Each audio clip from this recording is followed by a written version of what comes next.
As Shivaji Raje's relentless march for an independent kingdom gained momentum, I embarked on my own clandestine journey, one that would delve into the heart of danger and deception. While our warriors readied themselves for the capture of Fort Kundhana, I slipped into the shadows, tasked with infiltrating the Shirwal region and Fort Subhanmangal. My footsteps carried me through the unfamiliar terrain, my senses sharpened to detect any sign of danger. My disguise, a cloak of secrecy, allowed me to traverse the boundaries of Fort Subhanmangal unnoticed. With every step, I absorbed the details of the fortress. While I was gathering fragments of information, the resolute Marathi forces executed their plan flawlessly. Fort Kundhana fell to our united strength, the walls that had once been adversaries now bowing to our victory. The tides of fate shifted, carrying with them news of our triumph to the far reaches of the land, and also to Adil Shah, the ruler whose dominion we dared to challenge. Anger brewed within him, a tempest unleashed by the audacity of our victories. His realm trembled with uncertainty, our rebellion casting shadows across his dominion. In those fateful days, Shahaji Raje, Shivaji Raje's father, stood stationed in Bengaluru, a city far from the turmoil. His loyalty to Adil Shah remained steadfast, an allegiance rooted in his service. However, Adil Shah's gaze turned upon him, suspicion kindled by whispers of conspiracies that sought to undermine his rule.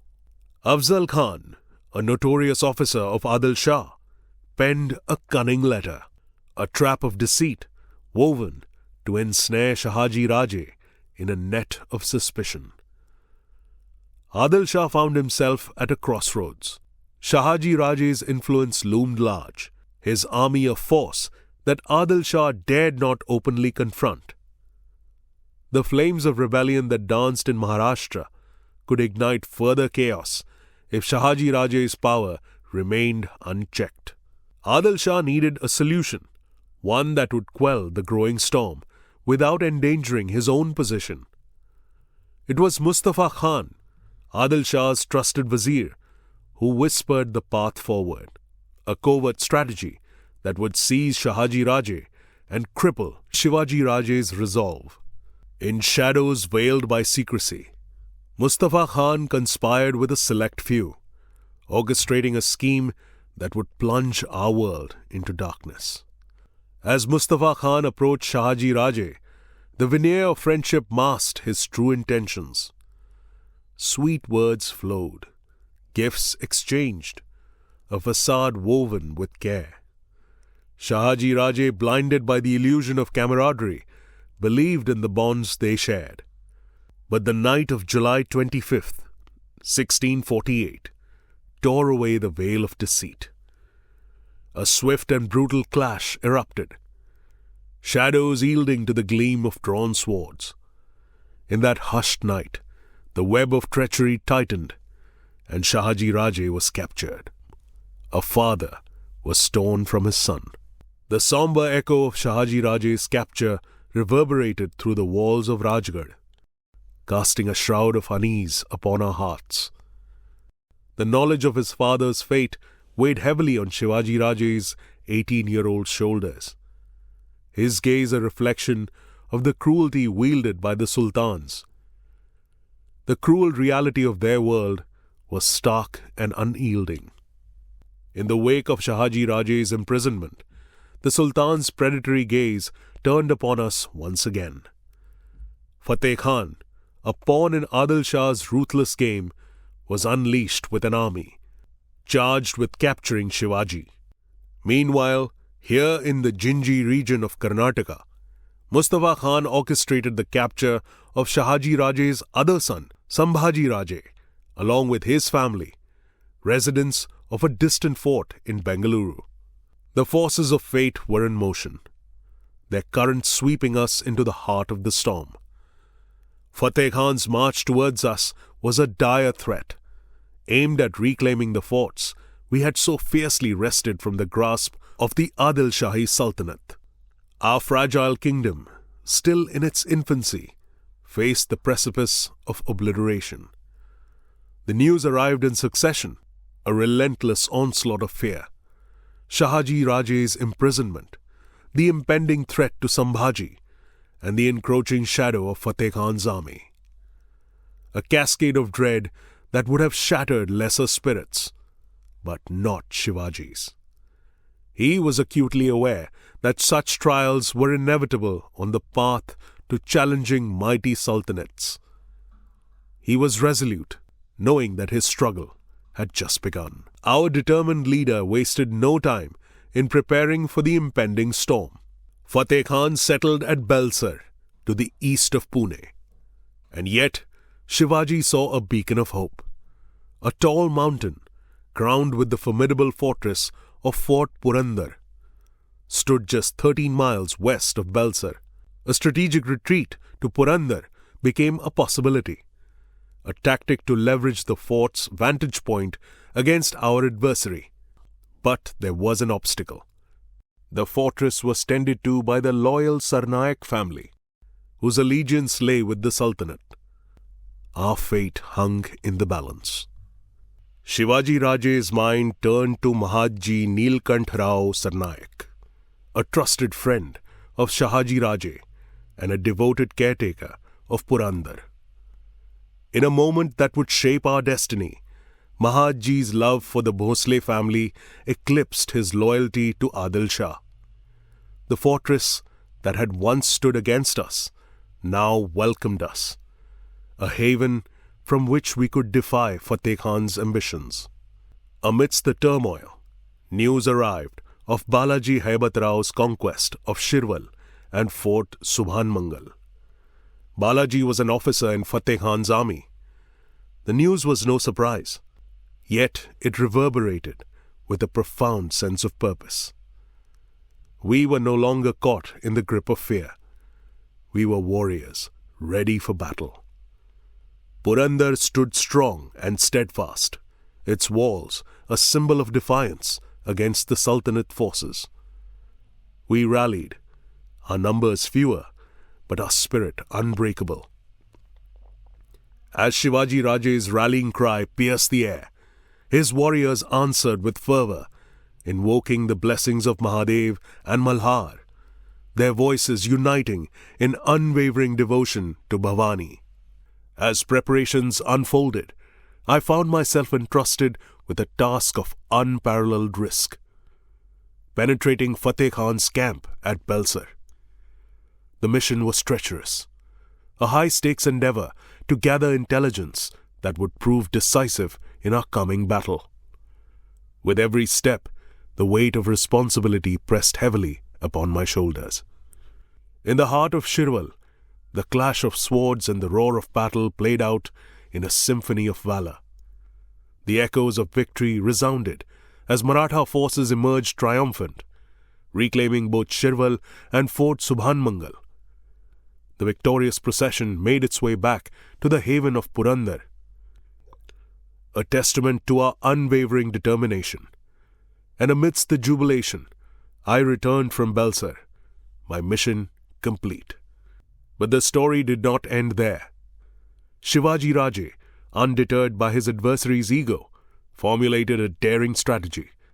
A blitz attack, a Ganami Kawa. Our small but resolute army launched swift assaults upon the enemy, striking with precision and retreating before their forces could coalesce.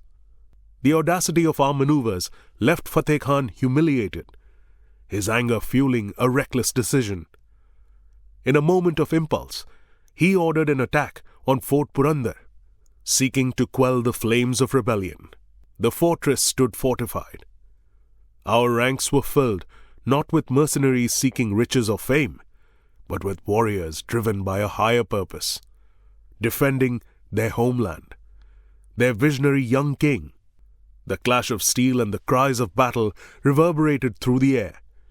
Amidst the chaos, Musa Khan met his end, and the tide of battle turned against the enemy. Fateh Khan's army, dispirited and defeated, fled back to Bijapur, leaving behind the fortress that had once seemed an unassailable prize. The victory was ours, a testament to our valor, unity, and unyielding spirit. The saga of our struggle continued, our journey to forge an independent Maratha kingdom far from its conclusion. But our resolve had only grown stronger, unshaken by the trials that lay ahead. In the aftermath of Adil Shah's thwarted attempts to capture Shivaji Raje, his attention shifted towards the southern state of Karnataka, where his forces aimed to seize Shahaji Raje's elder son, Sambhaji, and their family residing in Bengaluru. Sambhaji Raje, a warrior of formidable strength, stood as a beacon of resistance against the invading army led by Farhad Khan. And just like Fateh Khan, Farhad Khan also faced a significant defeat in the battle against Sambhaji Raje. Adil Shah's consecutive losses sent ripples of concern through his kingdom. Afzal Khan was transporting both the riches he looted from the Battle of Jinji and the imprisoned Shahaji Raje from Karnataka to Vijapur. Shivaji Raje couldn't help but worry about his father's fate under Adil Shah's custody, and so a letter was meticulously composed, its words crafted with care. Addressed to the Mughal Emperor Shah Jahan, who ruled from his imperial seat in Delhi, the missive bore the signature of Shivaji Raje. Its content carried a mask of loyalty, a willingness to serve under Shah Jahan's banner, side by side with his father Shahaji Raje. The words spoke of their dedication to fortifying the Maharashtra region for the Mughal Sultanate. Yet, beneath this outward show of allegiance, a different truth resided, one known to Shivaji Raje and those privy to his strategies. The promise held within the inked lines was a strategic maneuver, a calculated move in the intricate game of Shatranj. The letter, sealed and marked, embarked on its journey to reach the hands of Shah Jahan's son, Murad Bakhsh, then stationed in Ahmedabad, Gujarat. The battles against Fateh Khan and the capture of Fort Kondhana showcased not only Shivaji Raje's prowess, but also the valor of the Maratha forces under his command. With these resounding victories, Shivaji Raje emerged as a formidable leader, proving his strategic acumen and audacious spirit. Shahaji Raje, renowned across Bharat for his bravery and military prowess, had instilled in his son the values of courage, tenacity, and a vision for a united Maratha kingdom. Shah Jahan and Murad Bakhsh recognized the Bhosle family's potential as valuable allies to consolidate their dominion over the Deccan region. The father-son duo's feats sent ripples of impact beyond Maharashtra, echoing in the corridors of power. Their daring successes illuminated the path toward an independent Maratha empire, prompting even the Mughal emperors to consider the potential of this rising force in the Deccan. On March 10, 1649, Afzal Khan entered Bijapur, oblivious to the diplomatic machinations unfolding in the north. Accompanied by the spoils of his campaigns and Shahaji Raje, Afzal Khan brought with him 86 elephants laden with treasures. Yet news of Shivaji's overtures to the Mughal Sultanate reached the ears of Adil Shah within Bijapur's walls. The prospect of facing the mighty Mughal Empire, coupled with Shivaji's audacious rebellion, struck fear into Adil Shah's heart. The implications of a three-sided conflict loomed large: Mughals, Marathas, and southern kingdoms. With Fateh Khan's previous failure and the anticipated Mughal involvement, Adil Shah found himself in a precarious situation. Finally, on May 16, 1649, Adil Shah decided to release Shahaji Raje with an appearance of honor. He extended an invitation to his royal halls, offering expensive attire and jewelry as tokens of goodwill. A facade of allegiance veiled his fear, frustration, and concealed desperation. Adil Shah addressed the misunderstandings, promising respect and amicable treatment. He presented a demand for the return of Fort Kondhana and Bengaluru city, concessions that Shahaji Raje was compelled to accept to safeguard Shivaji's political maneuver. The news of Shahaji Raje's release spread joy within the Maratha kingdom. Shivaji Raje, relieved at his father's return, honoured his valiant warriors who had stood steadfast in the battles against Fateh Khan and Balaji Haibat Rao. The heroism of Baji Pasalkar and his son Krishnaji Pasalkar, who had fought and sacrificed honourably, was celebrated. Krishnaji was conferred with the title Savai Baji, and brave warrior Jedhe was honoured with the title Sarje Rao. On Fort Rajgarh, jubilation filled the air. However, a letter arrived, casting a shadow over the celebration. The contents of Shahaji Raje's missive requested the return of Fort Kondhana and its region to Adil Shah. The news saddened Shivaji Raje as he wrestled with the realization that his father might not fully comprehend his son's capabilities. Though Fort Kondhana's return was a bitter pill to swallow, Shivaji Raje recognized it as a small price to secure his father's freedom. He remained resolute in his determination to regain lost ground and forge ahead in the pursuit of a united Maratha kingdom. Becoming not only a confidant but Shivaji Raje's closest friend had been an unforeseen honor. My unique talent for infiltrating enemy lines and delivering precise intelligence during critical moments had garnered Shivaji Raje's admiration. While Shahaji Raje had sometimes disregarded the insights of our spies, Shivaji Raje recognized the value in every piece of information I painstakingly gathered. Despite his youth, Shivaji Raje comprehended the pivotal role of a robust spy network. This recognition marked the birth of an unparalleled initiative, the establishment of a dedicated intelligence department. On a night filled with destiny, Shivaji Raje summoned me to the concealed heart of the secret chambers. The occasion was grave, marked by a pivotal meeting.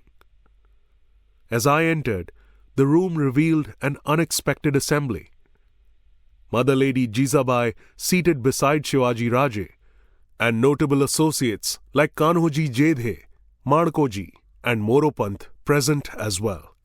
Shivaji Raje gave an eloquent speech, underscoring the inherent significance of understanding one's adversaries before engaging them.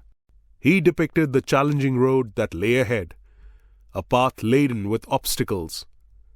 He articulated the imperative of a potent intelligence department, one that could provide accurate insights into our enemies. After a brief pause, Shivaji Raje gestured towards a servant standing nearby, holding a tray with ceremonial clothes and a sword. Raje picked up the sword, its hilt adorned with sparkling gems, resting gracefully on the rich folds of regal fabric. The sword, a symbol of authority and leadership, gleamed under the light, drawing everyone's attention. In a declaration that resounded with gravity, he proclaimed that effective immediately, the leadership of the intelligence department would rest in the hands of Bahirji Naik. A curtain of intrigue enveloped the room, as those assembled pondered the identity of this mysterious Bahirji Naik. Shivaji Raje turned his enigmatic smile towards me. The weight of the moment became palpable, amplified by Kanhoji Jedhe's gentle encouragement for me to rise. Overwhelmed by the magnitude of the honor bestowed upon me, I stood, almost immobilized by astonishment. This juncture was truly extraordinary, a moment of unparalleled recognition. Guided by Kanhoji Jedhe's gentle nudge, I traversed the room, inching closer to Shivaji Raje until I stood before him. In a gesture teeming with significance, Shivaji Raje entrusted me with the gem-studded sword. Dressed in attire befitting my newfound role, I was bestowed the ceremonial headdress, a visual embodiment of my esteemed position. Shivaji Raje's voice reverberated through the chamber as he proclaimed to all present that this would be the final instance. He openly praised my contributions. Thus, from that moment forward, I bore the name Bahirji Naik, an appellation synonymous with immense responsibility.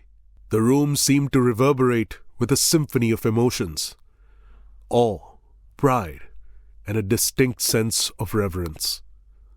Each heartbeat matched the rhythm of this extraordinary moment.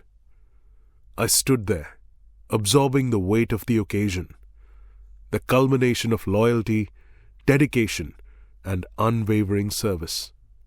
The solemnity in the air was almost palpable, akin to the quiet reverence before the start of a significant event. This room had witnessed countless discussions, decisions, and pivotal moments in the shaping of our destiny. And now it bore witness to a momentous transformation, one that was far more than just a change in designation. In that moment, as I held the gem-studded sword in my hands, I realized that this wasn't just a symbol of leadership. It was an embodiment of trust. Trust that Shivaji Raje had placed in me to safeguard the kingdom's interests, to gather information that would shape our strategies, and to uphold the ideals that we all held dear. And as I stood there, enveloped by the weight of the honor, I felt a profound transformation within me. This was the zenith of my journey, a transformation not just from a nameless person to a respected figure, but from a silent observer to a pivotal player in the kingdom's narrative. It was a realization that my actions, my decisions, and my dedication would reverberate through history, shaping the very course of events. This instant, bathed in the glow of flickering torchlight, marked the turning point. It was a point of no return, a commitment that went beyond duty, beyond loyalty. It was a commitment to honor, to duty, and to the future. And as I, Bahirji Naik, walked away from that chamber, holding the sword of responsibility, I knew that I carried more than just a title. I carried the weight of trust, the power of leadership, and the responsibility to shape the destiny of our kingdom.